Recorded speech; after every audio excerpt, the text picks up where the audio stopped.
We are nearing the end of the drawers in the little tool cabinet.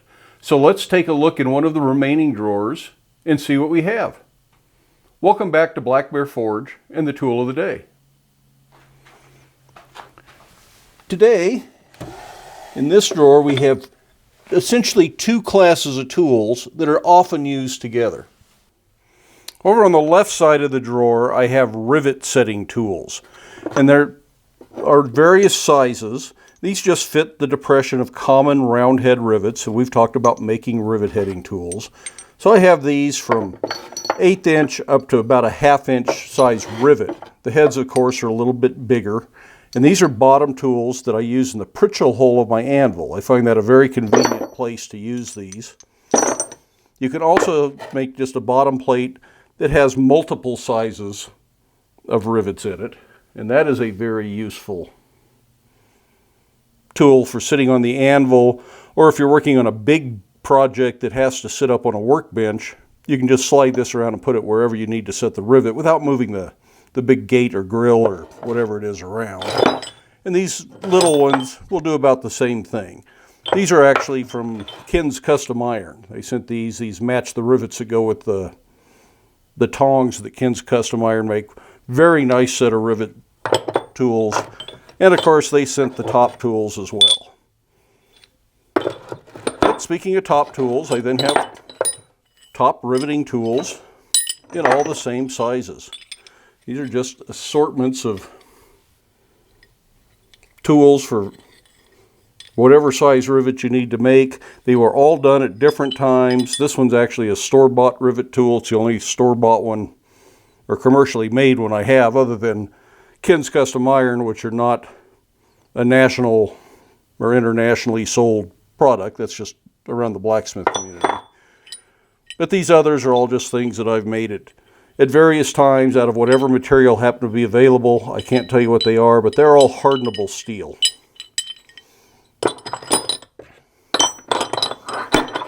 On the other side of the drawer, I have all monkey tools. And a monkey tool is used for squaring up a tenon. You drive the hole down over the tenon. Just happen to have a little bolt here on the ground we can use as an example. Need to rake the dirt floor. So you slide that over the tenon and you can drive it down and square up and clean up the square shoulders of the tenon. And these, of course, are in various sizes. 1/4 inch, 3/8 inch. There's one in 1/2 inch. One in 3/16 of an inch. Just another real small one. This one's mild steel and is very narrow, so I can get down inside of a rose petal when I'm riveting the tenon over inside a rose.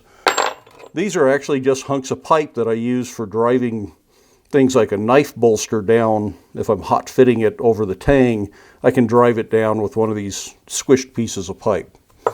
All the same kind of concept of a monkey tool. And the hole goes up in here. If you see your tenon pass through that hole, get my hands out of your way. If you see the tenon pass the hole there, that means you're liable to upset it inside the tool and you'll never get it back apart. So that's just a place to watch. It also is a place for heat to escape and dust and dirt and things like that. But that's really all that's in this drawer.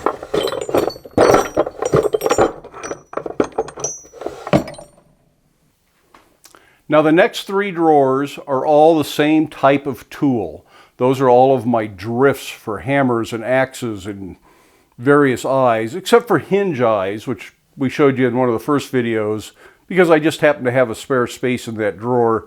And the bottom 3 drawers are packed to capacity and they weigh a ton. Okay, maybe not a whole ton, but they weigh a lot. So they're as full as they need to be. And we're going to get to those in the next installment of the Tool of the Day. In the meantime, I hope you enjoyed this video. I hope you found something useful there if you're trying to identify various blacksmithing tools or trying to figure out what you need in your shop. As far as riveting tools go, what do you need in your shop? What size rivets are you going to set? If you're using nothing but 1/8 and 3/16 rivets, that's all the riveting tools you need. If you like kind of organic, hand-hammered flathead rivets, you don't really even need riveting tools. If you like nice, clean, domed head rivets, you need tools that are going to do that. And we have discussed how to make riveting tools, and I'll try to put a link right up here to that video. And remember, if the silver handles on my tool cabinet are driving you crazy and you want to see hand-forged handles, send me a handle. I'll put it on there. No obligation, but some of you complained, and that's one way to get these off of there, because I don't have time to do it right now. Anyways, hope you liked it. Give it a thumbs up. Love it if you hit that subscribe button as always. Then head out to the shop, make something, maybe make some riveting tools, but stay safe. Wear your safety glasses. We'll see you for the next one.